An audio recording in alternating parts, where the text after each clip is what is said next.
এখানকার অবস্থা কতটুকু নাজুক এটা আমাদের এখানে ছিলেন বসেন। বিল্ডিংয়ের অবস্থা প্রায় খসে গেছে, কাঠগুলো খুলে গেছে। আমাদের মাননীয় এসিলেন্টের যে একটা অবস্থা, যে ওনার বিল্ডিংয়ের মধ্যে ভেঙে ভেঙে সবগুলো পড়ে যাচ্ছে এবং উপরের ছাদও ফেটে যাচ্ছে। নারায়ণগঞ্জের রূপগঞ্জে 200 বছরের পুরনো জরাজীর্ণ ভবনে চলছে উপজেলা ভূমি অফিসের কাজ। এতে কর্মকর্তা কর্মচারী ও সেবাগ্রহীতারা রয়েছেন মারাত্মক ঝুঁকিতে। প্রত্নতত্ত্ব অধিদপ্তরের অধীনে থাকায় ভবনটি সংস্কার করা যাচ্ছে না। সাম্প্রতিক সময়ে ছাদের প্লাস্টার খসে পড়ায় ভয় আরও বেড়েছে। সহকারী কমিশনার তরিকুল ইসলাম বলেন, ভবনটি ঝুঁকিপূর্ণ, অস্থায়ী অফিসের ব্যবস্থা নেওয়া হচ্ছে। কর্মকর্তারা দ্রুত নতুন ভবন নির্মাণের দাবি জানিয়েছেন। স্থানীয়রা আশঙ্কা করছেন যে কোনো সময় বড় দুর্ঘটনা ঘটতে পারে।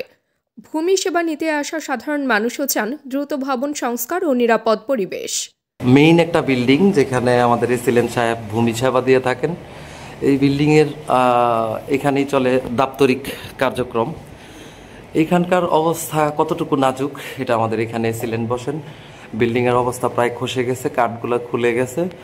এই অবস্থাতে দ্রুত একটি বিল্ডিং সংস্কার বারবার করলেও এই যে দেয়ালের পেস্টিং এগুলো উঠে যায়, কারণ পুরনো বিল্ডিং এগুলোতে কোনোদিন কাজ হয় না। আমাদের মাননীয় এসিলেন্টের যে একটা অবস্থা, যে ওনার বিল্ডিংয়ের মধ্যে ভেঙে ভেঙে সবগুলো পড়ে যাচ্ছে এবং উপরের ছাদও ফেটে যাচ্ছে।